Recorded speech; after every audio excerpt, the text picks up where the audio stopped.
A relação entre endividamento e saúde mental ela é muito próxima, principalmente em nosso país. Todos nós somos seres influenciados, quer seja de uma maneira ou de outra. E socialmente e economicamente, todos nós sofremos influências. E não apenas socialmente e economicamente, mas também por uma cultura que valoriza mais o ter em detrimento do ser. Então, aquilo que as pessoas têm, elas são muito mais evidenciadas daquilo que as pessoas são. Então, muitas das vezes, os números bancários, né, eles vão evidenciar aquilo que é a identidade da pessoa, né? Eu sou rico ou eu sou pobre. E isso vai evidenciar uma autoestima, né, que muitas das vezes é uma autoestima falha da pessoa. E qual é a relação, então, entre as dívidas e a saúde mental?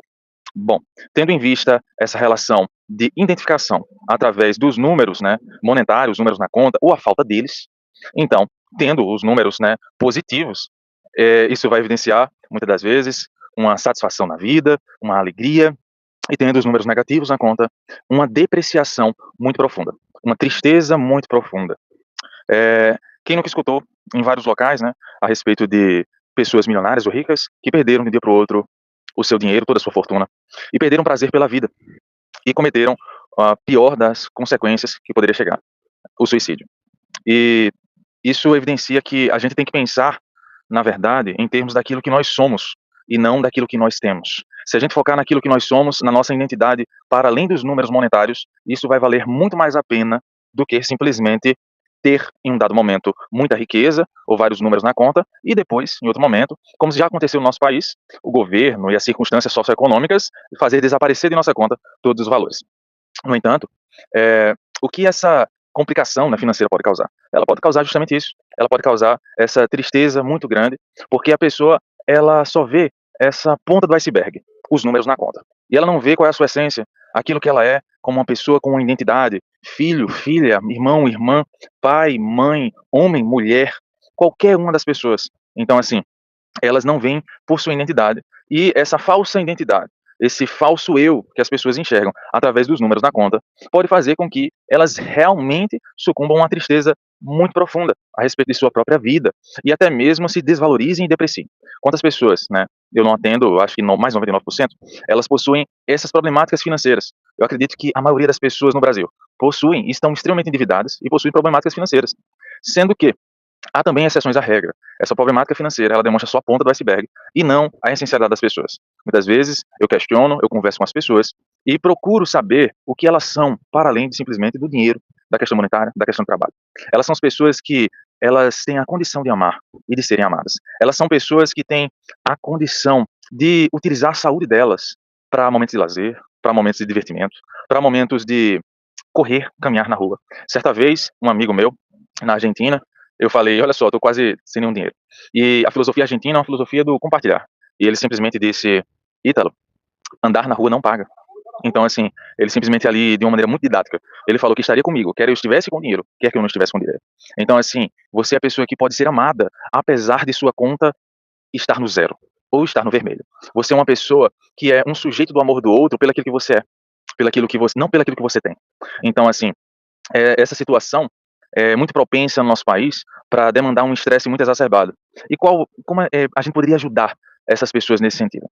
A gente poderia ajudar, primeiro que é muito significativo as pessoas ficarem sem uma renda, ficarem sem condições financeiras. Aqui eu não tiro mérito da preocupação nesses momentos de crise, eu não tiro mérito. Mas o que devemos fazer então nesses momentos de crise? Primeiro, né, motivar as pessoas para além dessa situação, porque elas tendo um motivo para sair dessa situação, elas vão ter uma força motriz para que elas possam prosseguir a vida. Então, assim, vendo a sua identidade como pessoa, como um ser que ama, que é amado, como uma pessoa significativa no mundo, apesar da conta, ela pode ver agora aquilo que são os dons e talentos dela. E eu trabalho em cima desses dons e talentos das pessoas, para que elas apaguem esse fogo da crise e do endividamento. Porque não vai adiantar de nada eu simplesmente motivá-las para ficar no mesmo estado, tendo que comprar o pão de cada dia. Então, o que eu faço? Primeiramente, as motivo, fazendo com que elas enxerguem aquilo que elas são, para além daquilo que elas têm. E, em segundo lugar, eu simplesmente reforço que ela tem dons e talentos.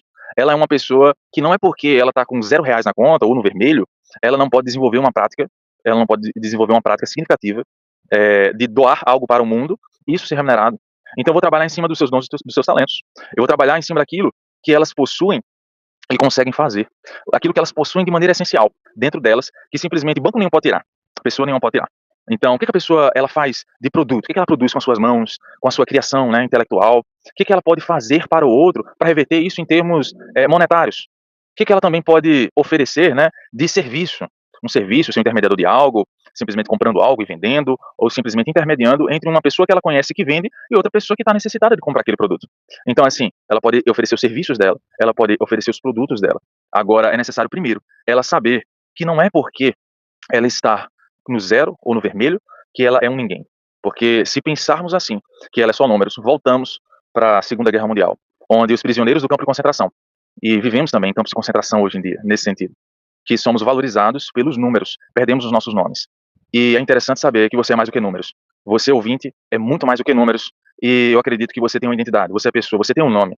Você tem um nome herdado por seus pais, tem um nome que é conhecido pelos seus amigos, tem um nome que é conhecido pelas pessoas que você ama.